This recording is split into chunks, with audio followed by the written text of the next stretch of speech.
అందరికీ నమస్తే. ఈరోజు ఒక ఇంట్రెస్టింగ్ విషయం తెలుసుకునే ప్రయత్నం చేద్దాం. అదేంటంటే ఈరోజు మార్నింగే నాకు మా బావ ఫోన్ చేశాడు. అంటే అతను రాజకీయ ప్రేమికుడు అని చెప్పుకోవచ్చు ఒక్క మాటలో చెప్పాలంటే.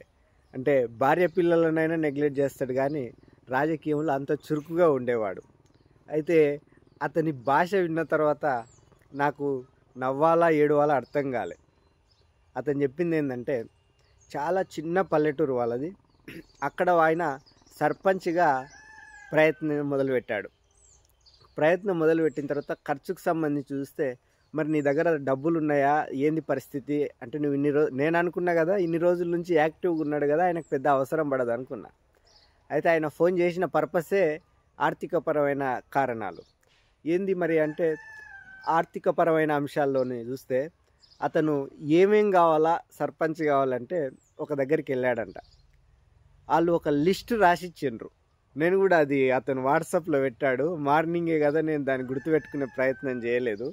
ఆ లిస్ట్ ఏంటంటే, ఒక వ్యక్తి సర్పంచ్గా చేయాలంటే అతనికి అయ్యే ఖర్చు అంటే పబ్లిసిటీకి అంట, బ్యాలెట్ పేపర్సు, వాల్ పోస్టర్సు, బ్యానర్లు, కరపత్రములు, auto sticker, auto advertisement, vehicle branding, caps, T-shirts, కండువాలు, జెండాలు, బ్యాడ్జెస్, స్టిక్కర్సు, రౌండ్ స్టిక్కర్సు, ఇది మొత్తం అతనికి లిస్ట్ వేసిచ్చి ఒక 5-6 లక్షల బిల్లు పెట్టారు. 5-6 లక్షల బిల్లు ఎస్టిమేషన్. మళ్ళీ అతను ఏం చెప్తుండు, ఇది అలా చాలా కష్టం కదంటే ఆపోజిట్లో వాళ్ళు కూడా ఇంతకంటే ఎక్కువ ఆర్డర్ చేసుకున్నారంట. నాకు వాళ్ళ లిస్టు కూడా చూపించిండ్రు అనమాట. అంటే చూడండి, అంటే మనం ఇది ఒక ఎమ్మెల్యేకి కూడా అవసరం లేదేమో అనిపిస్తుంది. ఈ లిస్టు చూస్తేనే నాకు చాలా నవ్వు వస్తుంది. ఇది పరిస్థితి. అంటే మనం ఫస్ట్ నిలబడే వ్యక్తులు, పొలిటికల్ అనేది, రాజకీయం అనేది వ్యాపారమా లేకుంటే సేవనా? నువ్వు ఏమైనా పెట్టుబడి పెడుతుండవా లేకుంటే సర్వీస్ చేసి ఏమైనా గుర్తింపు తెచ్చుకోవాలనుకుంటున్నావా, విలేజ్కి మెయిల్ చేసుకోవాలనుకుంటున్నావా అనేది డిసైడ్ కావాలా. అయితే వాళ్ళ స్ట్రాటజీ వాళ్ళకు ఉంటుంది. నిలబడే వాళ్ళకు మనం అమాయకులు అనుకోవడానికి లేదు, ఎందుకంటే వాళ్ళ స్ట్రాటజీ అనేది వాళ్ళకు ఉంటుంది. అయితే మనం గమనించాల్సింది ఏంది, ఎందుకంటే ఇప్పుడు రాజకీయంగా వాతావరణం హాట్గా ఉంది ఏ విలేజ్కి వెళ్ళి చూసా కూడా. సో ఎలక్షన్లో ఉన్నప్పుడు మనం ఎవరిని నమ్మాలా అంటే, ఒక వ్యక్తి రాజకీయాన్ని వ్యాపారంగా చేస్తే స్ట్రాటజీ ఎట్లుంటుంది, సర్వీస్గా చేస్తే స్ట్రాటజీ ఎట్లుంటుంది. మనకు సింగిల్ సూత్రం తెలుసు కదా, వ్యాపారం అంటే ఏంది, పెట్టుబడి పెడతాం, మళ్ళీ రిటర్న్స్ ఆశిస్తాం, లాభాలు ఆశిస్తాం.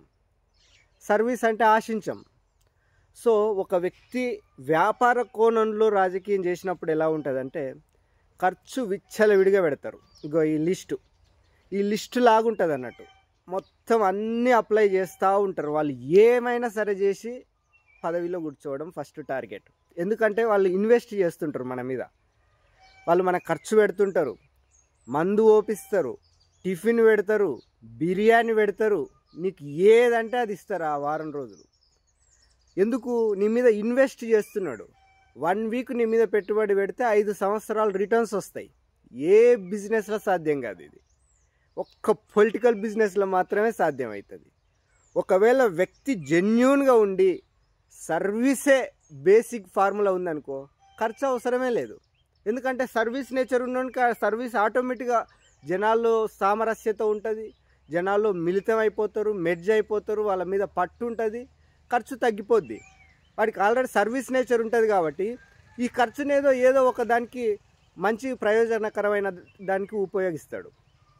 సో మనం అవేర్గా ఉండాల్సింది ఏంటంటే, ఒక వ్యక్తి మన మీద బిజినెస్ చేస్తుండా సర్వీస్ చేస్తుండా అంటే, అవసరానికి మించి ఖర్చు చేస్తున్నాడంటే మనం బకరా అవుతున్నామని అర్థం.